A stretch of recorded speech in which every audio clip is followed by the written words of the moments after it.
जादुई टीवी। सुनो, तुम्हारे बाबूजी तो कब के गुजर गए। अब उनका जो सामान है वो पड़े पड़े कबाड़ा हो रहा है। बेच ही दो, कुछ पैसे आ जाएंगी।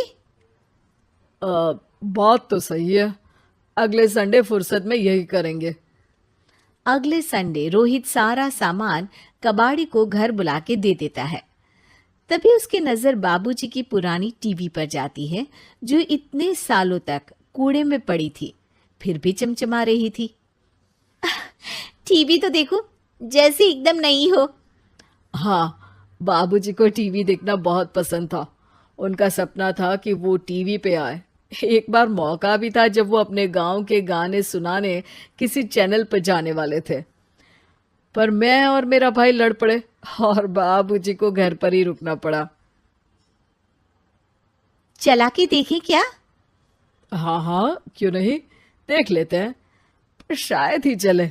बाबूजी ने उस लड़ाई के दिन के बाद टीवी देखना ही छोड़ दिया था। टीवी चालू करने के लिए उसमें केबल वायर लगा दिया जाता है। एक न्यूज चैनल चालू हो जाती है। स्वर्ग की सीढ़ी के रास्ते हैं तीन, तीनों के तीन रास्ते हैं संगीन। पहला रास्ता है सांप की बीन, दूसरा रास्ता घर में बिछा कालीन, तीसरा रास्ता कलकत्ता से चीन। ये क्या बकवास खबर है, कुछ अच्छा लगा दो। अरे आप बोलो तो सही, कोई अच्छी खबर सुना देता हूं। मेरा तो काम ही खबर देना है। अरे बाप रे, टीवी बात कर रही है। हाँ, ये न्यूज वाला मुझसे। हाँ हाँ, आपसे ही तो बात करूंगा ना, आपके घर में हूं तो। अरे, ये सपना है क्या? तुम हमसे बात नहीं कर सकते? अरे सपना नहीं भाई साहब, ये टीवी जादुई टीवी है। बोलो, क्या खबर सुननी है, वरना ब्रेक लेने का टाइम आ जाएगा। सुप्रिया घबरा के टीवी बंद कर देती है। वो क्या था? अरे एक बार और चालू करके देखे, फिर से बात करेगा तो चैनल बदल देंगे। सुप्रिया फिर टीवी चालू कर देती है। अरे ऐसा कोई मुंह पे टीवी बंद करके जाता है क्या? मुझे बुरा लगा आपका नेचर। चाय पानी तो पूछो। सुप्रिया टीवी के बटन से चैनल बदल देती है। अब टीवी पर एक फिल्म चल रही है। अरे ये तो सूर्यवंशम है ना? हाँ, और ये ठाकुर को जहर की खीर दे दी और उसको पता भी नहीं है।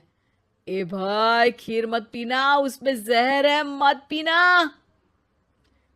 ठीक है महाशय, जैसा आप कहें। हाँ।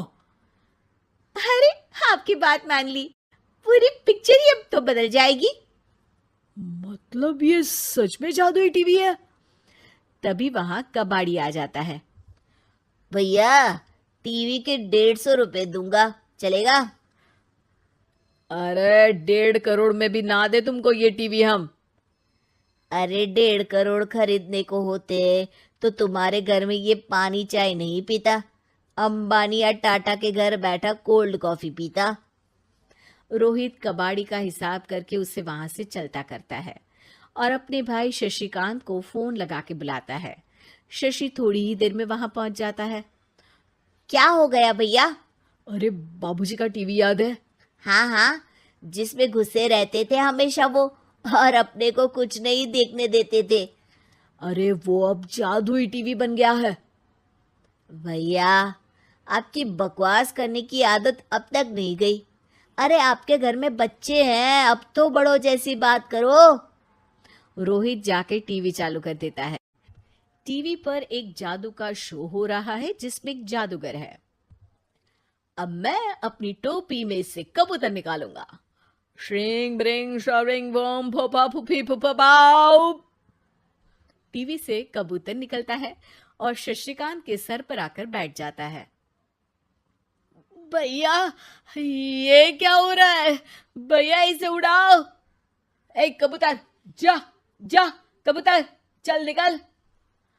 अब मैं टोपी में से सांप।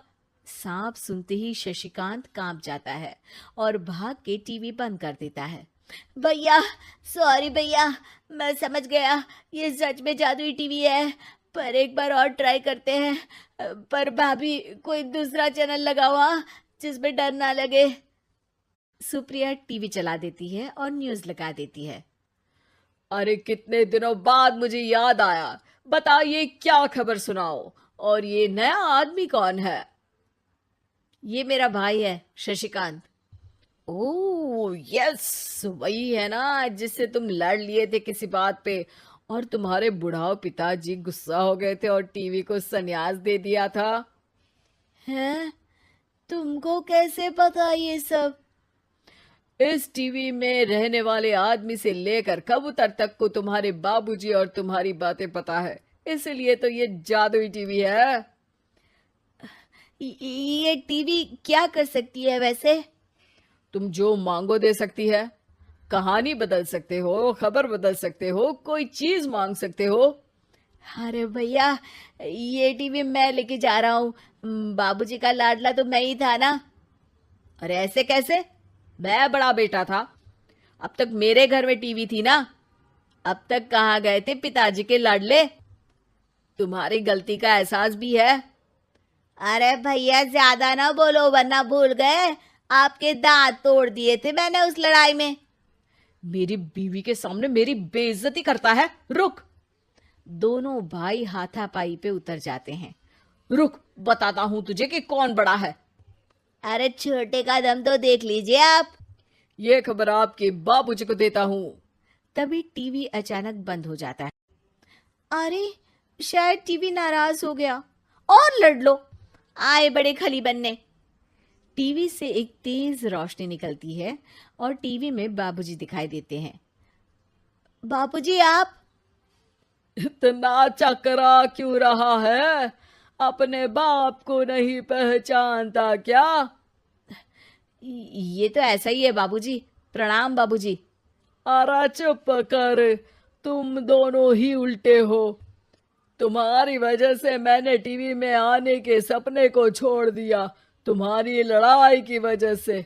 और तो और, जितना मैं अपनी बीवी को नहीं देखता था उतना टीवी को देखता था, वो भी छोड़ दिया तुम दोनों की लड़ाई की वजह से। और अब मरने के बाद जब मैंने टीवी को जादुई टीवी बना दिया तो भी तुम इसका फल लेने की जगह लड़ रहे हो। अरे तुम तो लायक ही नहीं हो। अब तुमको बाबा जी का ठुल्लू भी नहीं मिलेगा। बाबूजी चले जाते हैं। टीवी बंद हो जाता है। रोहित और शशिकांत गिड़गिड़ा के टीवी के सामने हाथ जोड़ के बाबूजी को बुलाते हैं, पर टीवी सिर्फ धुआं निकालता रहता है।